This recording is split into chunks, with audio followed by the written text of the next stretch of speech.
G'day, Moose here, and in this video I'd like to talk about Space 1999 and what it says about the singularity. So I'll talk about what the singularity means, and I'll talk about a little bit about the Space 1999 TV series in the mid-70s, and I'll talk about what Space 1999 had to say about the singularity, because there was one episode particularly that dealt with the sort of things that the singularity deals with. Okay, so a little bit of background. So Space 1999 was a classic sci-fi TV show from 1975 to 1977. A really great TV show, great acting, produced by Jerry and Sylvia Anderson, who also gave us the Thunderbirds and so many great shows. And there's a reference there if you need that. It's also in the description, of course. And the singularity, what's that? In other words, I'm talking about the technological singularity. Okay, and that's a hypothetical point in time at which time technological growth becomes uncontrollable and irreversible, resulting in unforeseen changes to human civilization. So it's talking about a tipping point where computer technology reaches a certain point, and then there's a runaway growth after that, uncontrollable runaway growth. Okay, looking at things on a graph. So we're 1950, 2000, we're in this sort of time scale here, and there's human intellect slowly growing. We're slowly getting smarter, if you could call it that, and thanks to big thanks there to computers, but also computers are getting smarter. So this is the red line here for computers, machine intellect. Okay, and there's going to be a certain point where computers, or in other words, artificial intelligence, become smarter, more powerful, more capable than humans. Okay, and that point's in the future somewhere. Okay. And then in the future, there's also a possibility that we become transhumans. So we start merging with computers and perhaps even uploading ourselves into computers. Okay, so that's what the singularity is all about. It's all about this tipping point where computers become smarter than humans, and then from there it's accelerated growth. Okay, out of control virtually. The genie's out of the bottle. Okay, so let's talk about Space 1999 and the Infernal Machine, which was Season 1, Episode 18. And when I purchased the Space 1999 DVDs, which I think was around 2010, I haven't looked at the exact date, but it was around there somewhere. The very first episode, and the one I remembered most from the mid-70s, was the Infernal Machine. This is the one episode I really remembered vividly. Okay, it was the one that really stuck with my memory, the Infernal Machine. And it's a very interesting episode. In fact, they all were.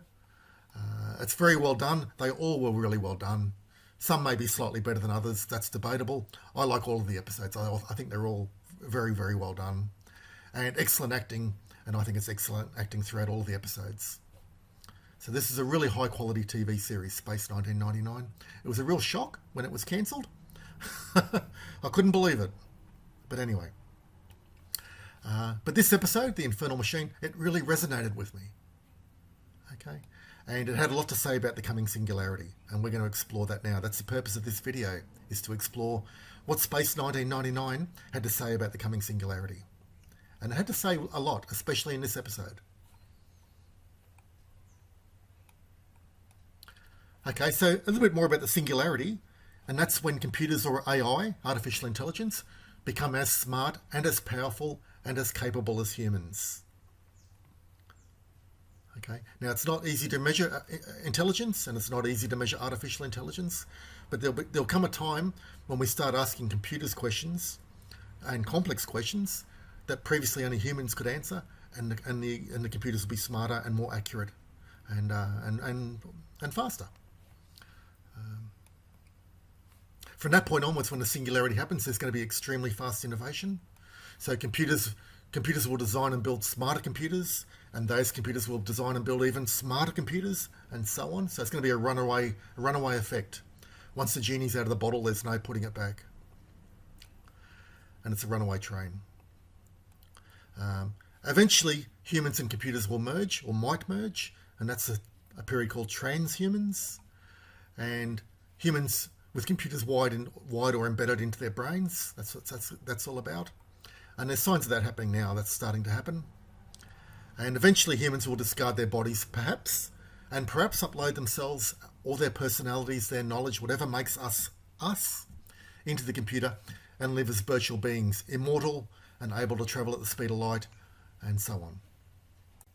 Okay, because if we wanted to travel from one place to the other, we're just a radio signal getting travel from one planet to another or one star system to another. So we'll be able to travel between destinations at the speed of light. Okay, because there's no need to send a spaceship. Just send a if we're living in a virtual world as a computer, there's no need to send a spaceship. Or maybe there's a need to send the very first spaceship with the receiving device on the other end. Then after that, humans can travel between those locations at the speed of light. And all of these things perhaps are coming. And that's the Singularity is just going to be the start of whatever happens next. The Infernal Machine, I want to show some video clips from my DVDs. And I'll show the arrival and the conflict and the growing tension and the realisation of what the machine really is. And then I'll also show Professor Bergman's brilliant speech, insightful speech about what he thought about the Singularity. And again, that really shocked me, what he said. Okay, because I was all for the Singularity. I was all for living inside a computer, being immortal, travelling at the speed of light, being able to travel between star systems and so on. But what he said really shocked me, and I didn't like what he said for a long time. But now I've come to respect it a lot. He was very insightful, and that means the authors and the producers of the show were very insightful. And this is back in the mid-70s. Hold it. I gave permission to land, not to approach. Can't you see, Commander, my intentions are pacific. With respect, no. I only require your assistance. Alan, send out 2 Eagles, fully armed. They'll fire only on my instructions. I shouldn't do that if I were you. Why? Because I won't let you. Alan, do as I say. Commander, I'm not getting through. Your intercommunication system will function when I want it to. Now, Commander, shall we be reasonable? If you come in peace. If? My word is my bond.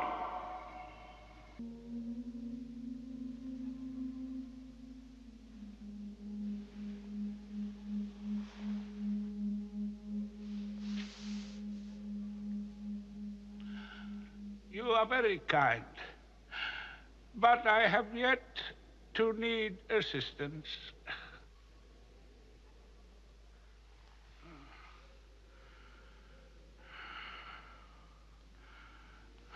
I regret not welcoming you on your arrival. I rest only when I must. Now, how can I help you? It's more a question of how we can help you. You summoned us. Summoned? For help. I suppose he has issued a long list of his requirements. Some list. Victor?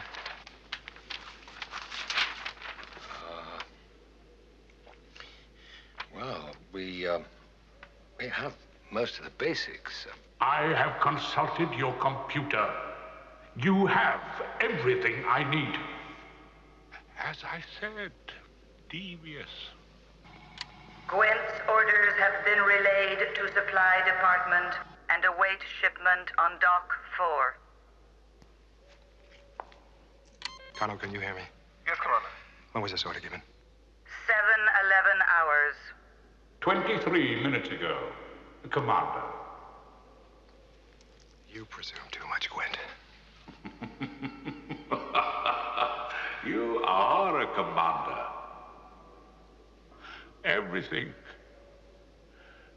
is Gwent. Gwent? This machinery? Machine? Call me a machine? Well, if you're not a machine, show yourself. You control this machine. He is not entirely self-sufficient. Almost. But you do have ultimate control. Over Gwent? No. Would that I could, some of the time. Control me. Control me? I really would. Do as he says. Haven't you any influence? Gwent is my master. I have always been his companion. I've grown old in his service. Companions die, but Gwent goes on. Forever. Nothing can stop him. Forget your insufferable pride.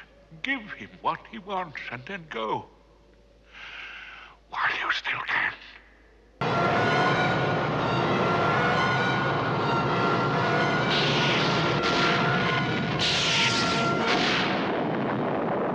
Measure for measure.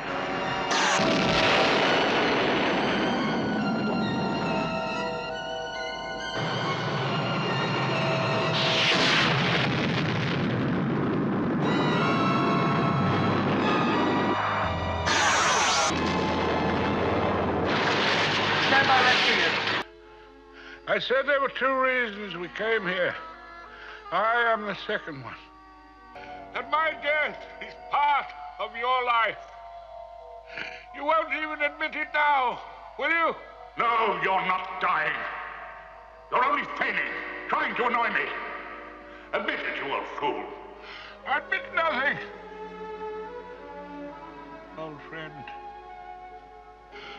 I'm sorry to leave behind the worst part of me.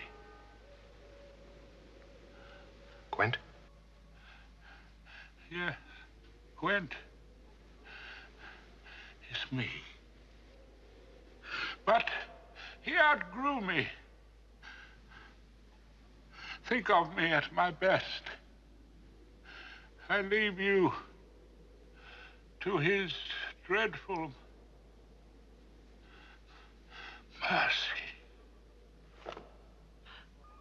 Companion! Is dead! Blind savages! You killed him!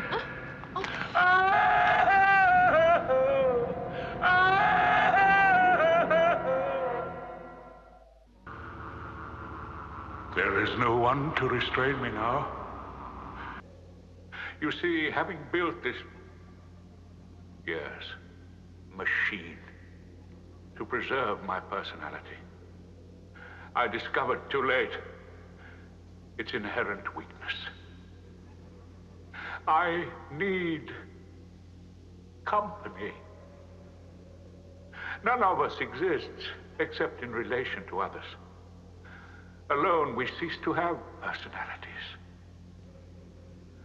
Isolation. Do you understand? Oh, my dear Gwent. You were wrong from the beginning. To attempt to preserve one's personality is the ultimate vanity. Yes. Yes, you're right. It was vanity. The first and last of all sins. I would like to thank you. I welcome my release.